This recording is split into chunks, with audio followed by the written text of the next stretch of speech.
नमस्कार, RNI news में आप सभी का बहुत बहुत स्वागत है। आपके साथ मैं हूं जोहम रुपा। बिहार विधानसभा चुनाव में अब ज्यादा समय नहीं रह गया है। विधानसभा चुनाव को लेकर जैसे जैसे दिन करीब आ रहे हैं, सभी पार्टियां अपनी रणनीति तैयार कर रही हैं। बिहार विधानसभा चुनाव की तारीखें जल्द ही घोषित होने की उम्मीद जताई जा रही है। आज विधानसभा चुनाव 2025 को लेकर चुनाव आयोग की टीम और सभी प्रमुख राजनीतिक दलों के प्रतिनिधियों के बीच में पटना में बैठक हुई। मुख्य चुनाव आयुक्त ज्ञानेश कुमार की अध्यक्षता में चुनाव आयुक्त डॉक्टर सुखबीर सिंह सिंघू, डॉक्टर विवेक जोशी और बिहार के मुख्य चुनाव अधिकारी विनोद सिंह गुंजियाल के साथ में बिहार के सभी मान्यता प्राप्त राजनीतिक दलों के साथ ये चर्चा हुई। चुनाव आयोग की बैठक में अहम मुद्दों पर चर्चा हुई। जेडीयू ने एक चरण में चुनाव की मांग की, जबकि आरजेडी ने 2 चरणों में मतदान और दलित टोला और महिलाओं की सुरक्षा को लेकर सुझाव दिए। बैठक के दौरान चुनाव आयोग ने कहा कि राजनीतिक दल जनतंत्र की आधारशिला हैं। सभी दलों को पारदर्शी चुनावी प्रक्रिया के हर पड़ाव पर अपनी भागीदारी सुनिश्चित करनी चाहिए। चुनाव के पर्व को सौहार्द से मनाएं, मतदाताओं का सम्मान करें। आयोग ने आह्वान किया कि चुनाव की पारदर्शिता का अनुभव करें।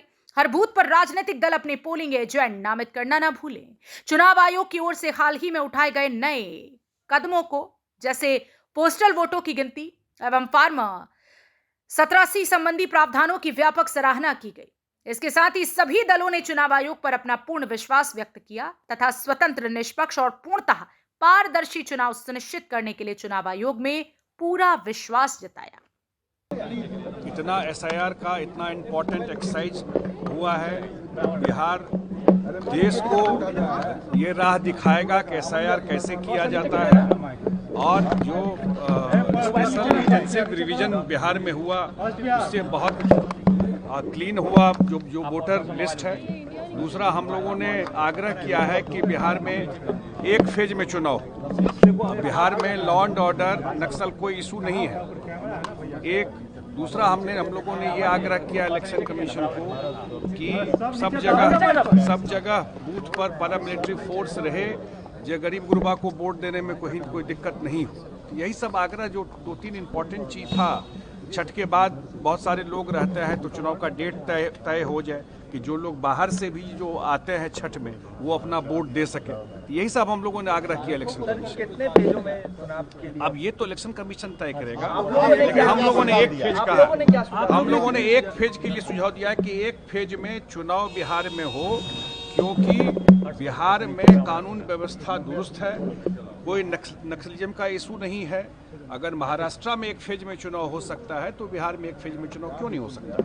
एक फेज में चुनाव होना चाहिए। जो नाम कटे हैं, क्या उस पर भी कोई चर्चा हुई है? नहीं, इस पर कोई बात, मैंने कहा नहीं, ये एक्सरसाइज बहुत अच्छा एक्सरसाइज था। सारे पार्टियों को इन्वॉल्व किया गया यहाँ पर, और उस पर कोई चर्चा नहीं। तब तो इलेक्शन में कैसे इलेक्शन का प्रक्रिया होगा, हम लोग कहा कि सब जगह पैरामिलिट्री फोर्स रहे, जो कहीं किसी को दिक्कत नहीं हो वोट देने में।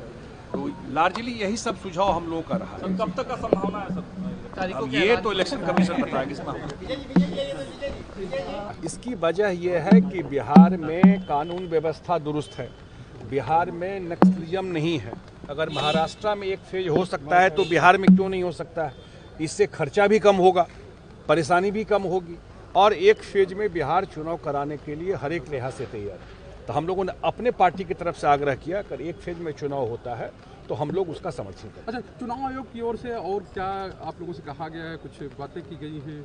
नहीं, और तो नहीं कुछ कहा गया। हम लोगों ने अपनी बात रखी, धन्यवाद दिया कि एसआईआर पे चुनाव आयोग ने बढ़िया काम किया, और इसमें जो बोगस वोटर थे उनका नाम हटा, और बिहार देश को भी रोशनी दिखाएगा एसआईआर के मामले में। और तीसरा, हम लोगों ने ये कहा कि हर एक बूथ को में पैरामिलिट्री फोर्स रहे, उसको मैंड करे इस चीज़ को।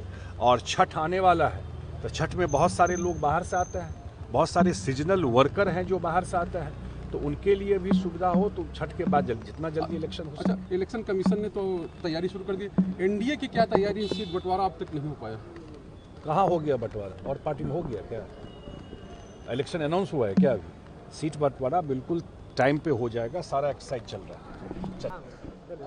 सर, क्या कुछ बात रुक जाइए सर, क्या कुछ बातें हुई, क्या कुछ आपने अपनी बातों को रखा? देखिए, जो भी पॉइंट था, जो फेयर चुनाव हो, निष्पक्ष चुनाव हो, उन तमाम चीज़ों पर हमने माननीय इलेक्शन कमीशन को स्पष्ट तौर से रखने का काम किया है और जो भी हमारी पार्टी माननीय नेता तेजस्वी जी का जो भी सुझाव था उन तमाम सुझावों को लिखित रूप से भी हम लोग माननीय चुनाव आयोग को देने का काम किया है और ये भी आग्रह किया है कि चुनाव के दौरान कैंपेनिंग के दौरान जो अमर्यादित भाषा का इस्तेमाल किया जाता है, व्यक्तिगत टिप्पणी किया जाता है, उन तमाम चीज़ों पर एक सख्त निर्देश चुनाव आयोग के तरफ से जारी होनी चाहिए।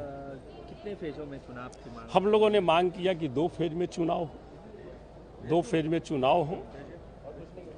बीजेपी ने बुरखा वाली महिलाओं को लेकर जो बयान, देखिए ये सब उनका राजनीतिक स्टैंड है और कुछ नहीं है।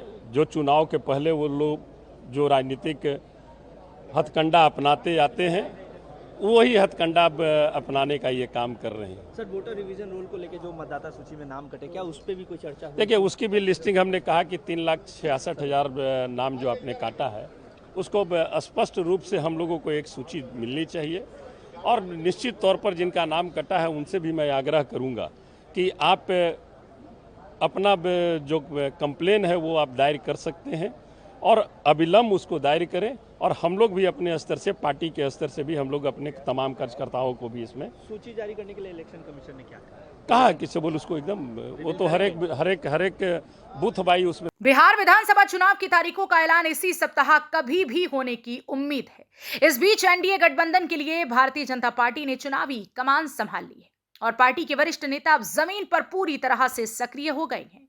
नवनियुक्त चुनाव प्रभारी धर्मेंद्र प्रधान आज से ही पटना में डेरा डालेंगे और पूरे सप्ताह पार्टी कार्यकर्ताओं और सहयोगी दलों के साथ बैठकों का दौर चलेगा।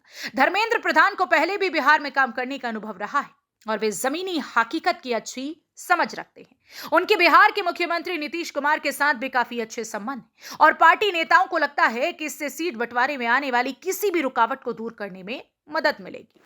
केंद्रीय गृह मंत्री अमित शाह बिहार में चुनावी अभियान की प्रगति और सहयोगियों के साथ चल रही चर्चाओं पर करीब से नजर रख रहे हैं।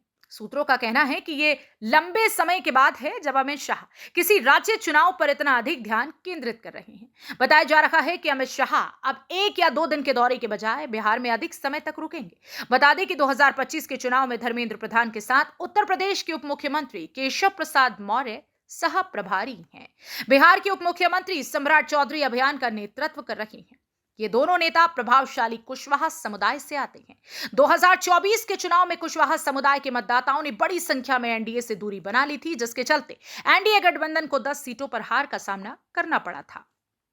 सीट बंटवारे के मामले में बीजेपी और जदयू पूरी तरह से तालमेल में है और दोनों ही छोटे सहयोगियों के लिए चर्चा जल्द खत्म करना चाहते हैं। एनडीए में इस बात पर आम सहमति है कि सहयोगियों के बीच सीटों का आवंटन उनके संबंधित क्षेत्रों में ताकत और वोट आधार के मुताबिक किया जाना चाहिए।